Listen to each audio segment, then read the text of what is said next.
నమస్కారం. మన హిందూ ధర్మంలో దానానికి చాలా ప్రత్యేకమైన స్థానముంది. అందులోనూ అన్ని దానాల కన్నా గోదానం అంటే ఒక ఆవును దానం చేయడం ఎందుకంత గొప్పదిగా చెప్తారు? ఈరోజు మన విశ్లేషణలో ఒక అద్భుతమైన ప్రాచీన కథ ద్వారా ఆ రహస్యాన్ని తెలుసుకుందాం. ఇప్పుడు మనం అడగబోయే ఈ ప్రశ్న ఏదో మనకు మాత్రమే వచ్చింది కాదు.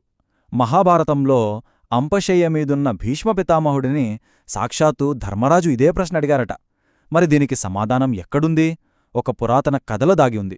పదండి ఇప్పుడు ఆ కథలోకి వెళ్దాం. మన ఈ ప్రశ్నకు సమాధానం ఒక మహర్షి, ఆయన కుమారుడు కథలో ఉంది.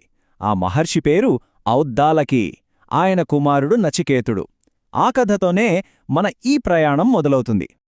ఔద్దాలకి అనే ఒక గొప్ప మహర్షి ఉండేవారు.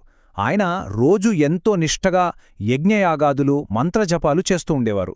ఒకరోజు యజ్ఞానికి అవసరమైన సమిధలు, దర్భలు అంటే పవిత్రమైన పుల్లలు, గడ్డి అన్నమాట, వాటిని నది ఒడ్డు నుంచి తీసుకురమ్మని తన కొడుకు నచికేతుడికి చెప్పారు. కాని పాపం నచికేతుడు వట్టి చేతులతో తిరిగి వచ్చాడు.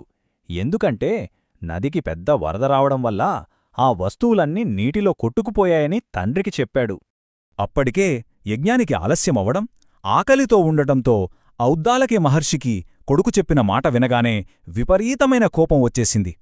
ఆ క్షణికావేశంలో ఏమాత్రం ఆలోచించకుండా నరకానికి వెళ్ళు అని తన సొంత కొడుకునే శపించేశారు. ఇక్కడే అసలు కథ మొదలైంది. తండ్రి మాటే వేదం కదా. వెంటనే నచికేతుడి ప్రాణం అతని శరీరాన్ని విడిచి వెళ్ళిపోయింది.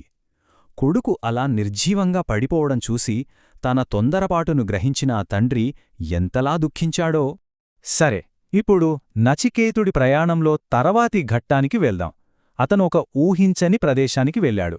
అక్కడ అంతకన్నా ఊహించని ఒక వ్యక్తిని కలిశాడు.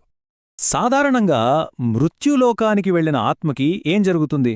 వాళ్ళ పాపపుణ్యాల లెక్క చూస్తారు. కాని నచికేతుడికి అలా జరగలేదు. సాక్షాత్తూ మృత్యుదేవుడైన యమధర్మరాజే అతనిని ఒక పాపిలా కాకుండా ఎంతో గౌరవనీయమైన అతిథిగా ఆహ్వానించాడు. ఇది చాలా ఆసక్తికరమైన విషయం. యమధర్మరాజు అప్పుడొక ముఖ్యమైన విషయాన్ని వివరించాడు. ఔద్దాలకి మహర్షి శాపం నరకానికి వెళ్ళు అని ఆజ్ఞాపించింది, అంతేగాని మరణించు అని కాదు. అందుకే నచికేతుడు మరణించిన ఆత్మగా కాకుండా కేవలం ఆ లోకాన్ని చూడటానికి వచ్చిన ఒక అతిథిగా పరిగణించబడ్డాడు అన్నమాట. అతిథిగా మర్యాదలందుకుంటున్న నచికేతుడికి ఒక కోరిక కలిగింది. పుణ్యాత్ములుండే లోకాలు ఎలా ఉంటాయో చూడాలని అనిపించింది. అతిథి కోరిక తీర్చడం తన ధర్మం కాబట్టి యముడు సరేనన్నాడు. యముడు నచికేతుడికి పుణ్యలోకాలని చూపించాడు. ఒకవైపు నరకలోకం, మరోవైపు ఈ ప్రకాశవంతమైన శాంతితో నిండిన పుణ్యలోకం. ఆ తేడా చూసి నచికేతుడో ఆశ్చర్యపోయాడు. అంతా దివ్యమైన తేజస్సుతో వెలిగిపోతోంది. ఇప్పుడు నచికేతుడితో పాటు మనందరి మదిలోనూ ఒకే ప్రశ్న: ఇంతటి పుణ్యాన్ని సంపాదించుకున్న ఈ ఆత్మలు అసలు ఎవరు? వాళ్ళు భూలోకంలో అంత గొప్ప పనులేం చేశారు? ఇప్పుడు మనం ఈ కథలోని అత్యంత కీలకమైన ఘట్టానికొచ్చేశాం. పుణ్యలోకాన్ని చేరుకోవడానికి ఉన్న ఆ రహస్యమేంటో తెలియబోతోంది. అప్పుడు యమధర్మరాజు ఆ రహస్యాన్ని చెప్పాడు.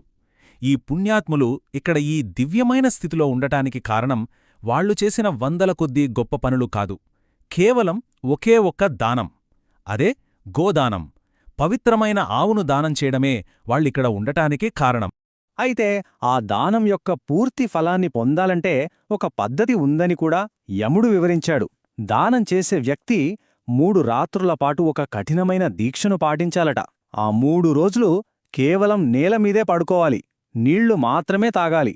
ఆ తర్వాతే మంచి ఆరోగ్యంగా యవ్వనంలో ఉన్న ఆవును దానం చేయాలి. మరి ఈ దానం వల్ల వచ్చే ప్రతిఫలం ఎంత గొప్పదో తెలుసా? అది ఊహకు కూడా అందనిది. యముడు చెప్పిన ప్రకారం దానం చేసిన ఆవు శరీరం మీద ఎన్ని రోమాలుంటాయో దాత అన్ని సంవత్సరాల పాటు పుణ్యలోకాలలో నివసించే వరాన్ని పొందుతాడు. ఒక్కసారి ఆలోచించండి, అదెంత గొప్ప పుణ్యఫలమో. ఎంతటి గొప్ప జ్ఞానాన్ని తెలుసుకున్న తరువాత పరలోకంలో నచికేతుడి ప్రయాణం ముగింపు దశకు చేరుకుంది. భూలోకంలో సూర్యోదయం అవుతుండగా ఇక్కడొక అద్భుతం జరిగింది.